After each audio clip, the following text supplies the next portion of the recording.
শেখ মুজিবুর রহমানের হত্যাকারীকে যদি বাহির থেকে আনা যায়, তাইলে শরীফ ওসমান হাদির হত্যাকারীকেও বাহির থেকে আনা যাবে। মামলা ঝুলায় রাখবেন না, মামলা ঝুলায় রাখা এটা ইংরেজদের সভ্যতা। ইংরেজদের আইনের কারণে এরকম মামলা ঝুলিয়ে থাকে। ইসলামী পদ্ধতিতে আসেন, কোনো মামলা ঝুলে থাকবে না। জনগণকে যে আমরা আশ্বস্ত করতে চাচ্ছি, আশ্বাস দিতে চাচ্ছি যে অতি দ্রুত হাদির বিচার কার্য সম্পন্ন হবে। মানুষ আশ্বস্ত হওয়ার জন্য তো কিছু দরকার, কিছু তো দরকার।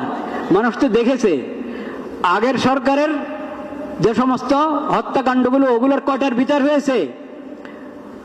আর এই সময়, এই আমলে, অল্প সংক্ষিপ্ত এই আমলে যা হত্যাকাণ্ড হয়েছে ওটার কয়টার বিচার হয়েছে মানুষের সামনে আছে। খালি বললে হবে না, প্রয়োগ করতে হবে ইসলামী বিধান। খালি গণতন্ত্রের নাম নিয়ে মানুষকে শান্ত করা যাবে না। মানুষ দেখেছে গণতন্ত্র। বিগত সরকারের যত নির্বাচন, ওগুলো গণতন্ত্রের নির্বাচন তো ছিল নাকি? বলে নাই ওরা গণতন্ত্রের কথা? বলে নাই? যতদিন আল্লাহর বিধানের কথা বলতে লজ্জা পাবেন, দেশে শান্তি আনতে পারবেন না। গণতন্ত্রের পরীক্ষা হয়ে গেছে।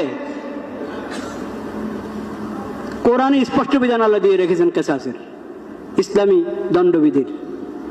কোরআন তেলাওয়াত করেন না। আল্লাহ রাব্বুল আলামিনের নাম নিচ্ছি, হাদির জন্য পুরা দেশে দোয়া হবে, পুরা দেশে দোয়া হবে জুমার পরে। ওটা তো হাদি পাবে, আপনি কি পাবেন? সমাজ কি পাবে? সরকার কি পাবে? সমাজ এবং সরকার এবং দেশে শান্তি শৃঙ্খলা ফিরে আসতে হলে আল্লাহর বিধান প্রয়োগ করতে হবে। কেসাসের বিধান আল্লাহ যেভাবে দিয়েছেন সেভাবে প্রয়োগ করেন।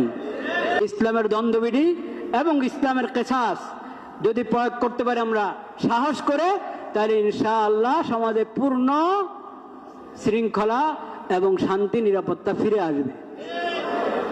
আল্লাহ রাব্বুল আলামিন সেই তৌফিক নসিব করেন।